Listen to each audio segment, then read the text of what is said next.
What's up everyone, it's a Loki Monster here. In today's video I'm going to be showing you the quickest way to farm Nation. Oh come on Helimonkey, go away.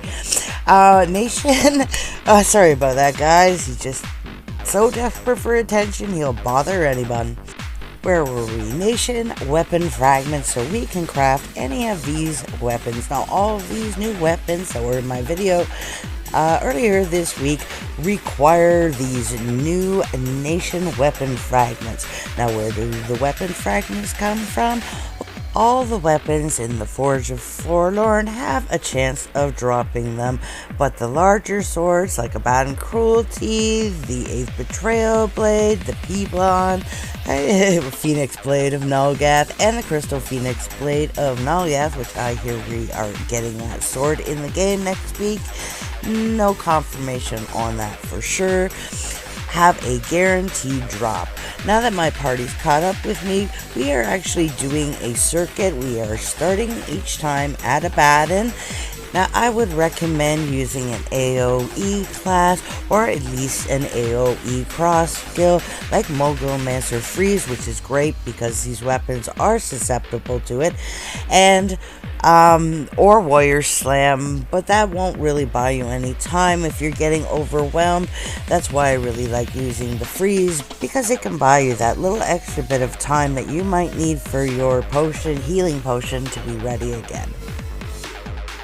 Now there are two swords close together here. The 8th blade also spawns right here in this location right here.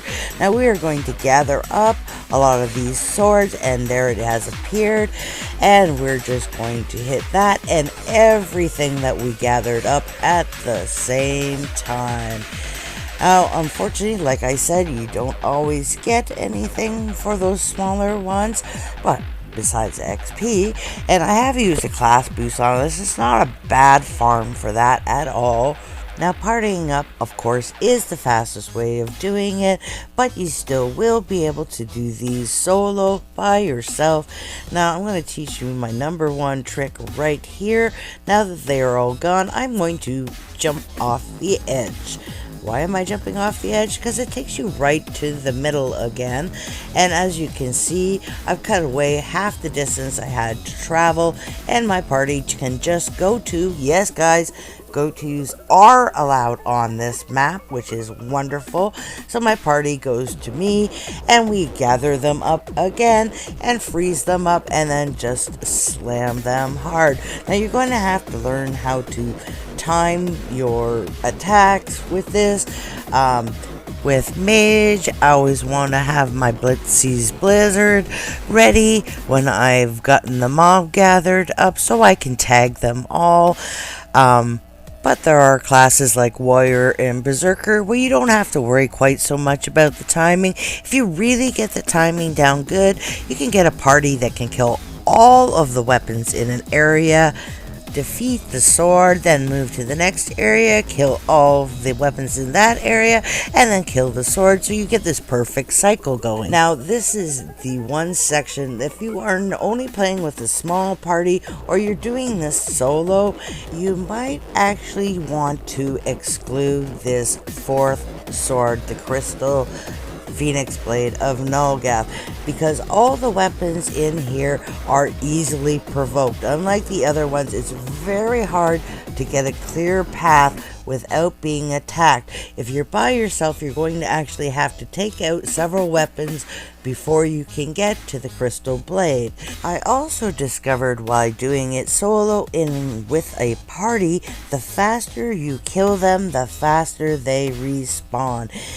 If you are solo on the map, or if there's just two of you, you can actually, if you just concentrate on the swords and ignore the other weapons, actually time it the same way as this, where by the time you finish the 4th one, you're getting back to the 1st one just as it's spawning. It's very strange. But of course, it goes a lot faster with a party where you can gather up all the extra weapons and earn more fragments.